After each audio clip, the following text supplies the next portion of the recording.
is a reason philosophers exist. They ask the very important questions that basically everybody else is afraid to ask. In one of those important questions was answered. But I'm embarrassed to say it wasn't really one of the questions I'd ever asked. I like to think of myself as a modern Socrates. I bring up subjects of conversation, I throw in my 2 cents, I open it up to you.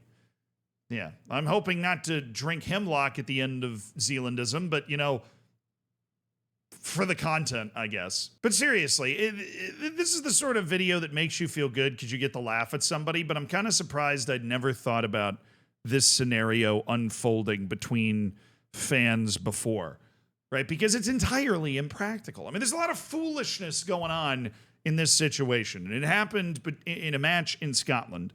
A personal favorite nation of mine, between Dundee and St. Mirren. I didn't even look. I actually pulled that out of the old noodle.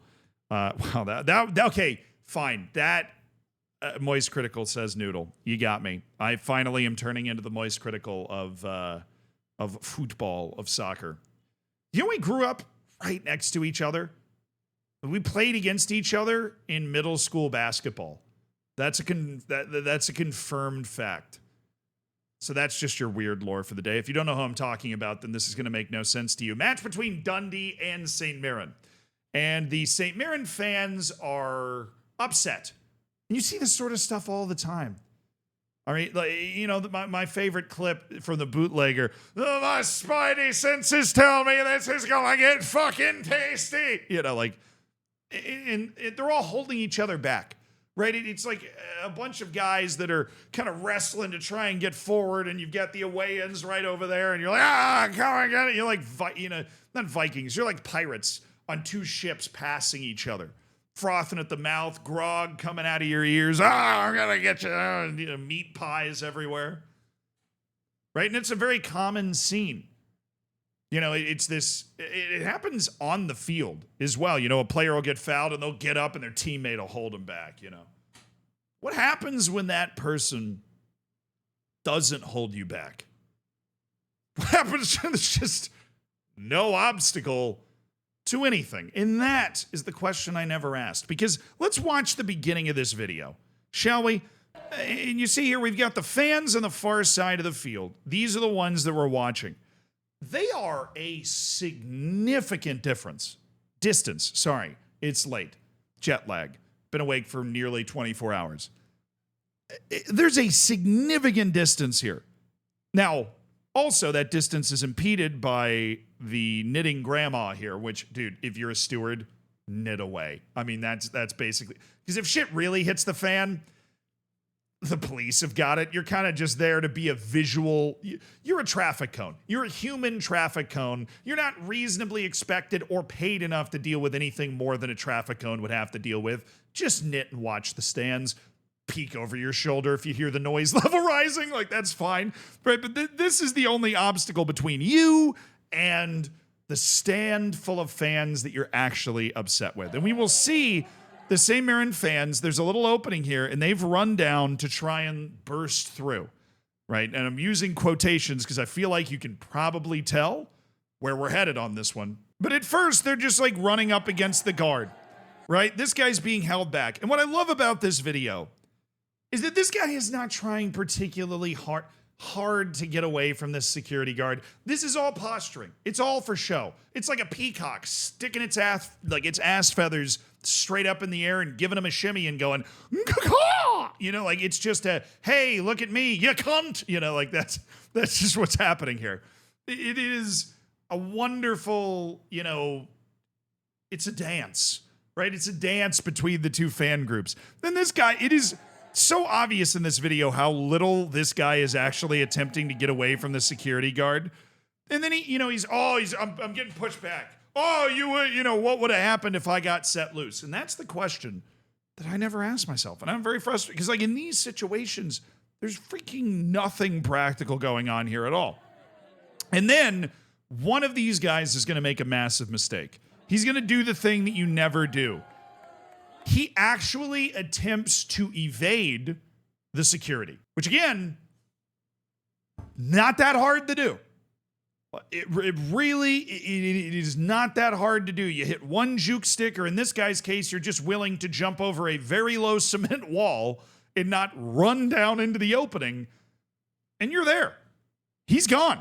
He's out. He's free. And this dude, to his credit, my boy in the hat here, is begging him to come on over. But that is, I'm going to play the rest of this out. That is not what happens here. The guy vaults. He gets there. And yeah, he realizes his situation about there. So we had about 3 seconds of swag, right? The dude's got the shiesty mask on, which, I don't know. As somebody that lives in New York, just feels weird to see a white dude wearing a shiesty mask at a match in Scotland, right? It just strikes me as weird. Like if I rocked up to this next video in cornrows, you wouldn't say anything, but you'd just be like, wow, that's a choice that may or may not say a little about you. Not that I can really extrapolate much from that, but it says just a little. Should it? Probably not. Wear whatever you want. Does it? A little, right? Like, so this guy vaults over, and then he makes a business decision, and he just turns around. What kills me the most about this video is how slowly he walks back. He comes out and he gives it like he's still in that mode, like he's got a steward holding him back, right? He gives it the, oh, you want, mate, come and get it, right? Sorry, I'm not doing a Scottish accent. It's just not going to happen. He's given it the business, and then I wonder what triggers him to turn around. I don't know if it's he just feels the fact that he's very alone. Have you ever been in a big crowd and then all of a sudden you pop out and you're just standing by yourself? You really are, you feel like how alone you are in that moment. Maybe that just hit him, but the methodical walk back, dude. Is that guy doing the wanker thing? I think he is.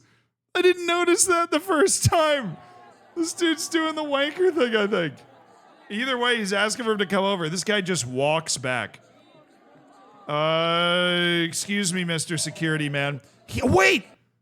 He turns himself in, dude. The security doesn't let him back into the stand. This is hilarious. He tries to walk back in. And look, the security stops him from going back in and is pointing him like to a way out of the stadium. He's like, no, you got to come around this way. Absolutely not. He has made himself look like a complete fool.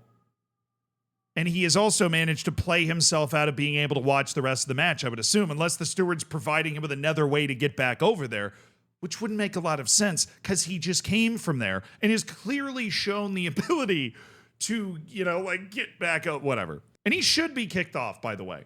I'm not saying he shouldn't be kicked off. Like, if you leave the stands and go onto the field, you should be thrown out of the stadium. I just think it's hilarious that these, 3 security people can take time out of their busy schedule holding back guys that don't want to break free to, tell this guy like where he's supposed to go.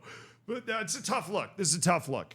I respect him making the business decision. There are certain individuals that would have sent it into what looks like at least a family section. Their kids, there's older people. Like, this is not the ultras end, which makes this even funnier. Like, he's not arguing with a bunch of shirtless dudes with drums that have been talking mad shit all game. It's kids and old people that have been talking mad shit all game, and he's gonna run over in the shiesty mask and show him what for. Love every single moment of this video. I love every bit of it.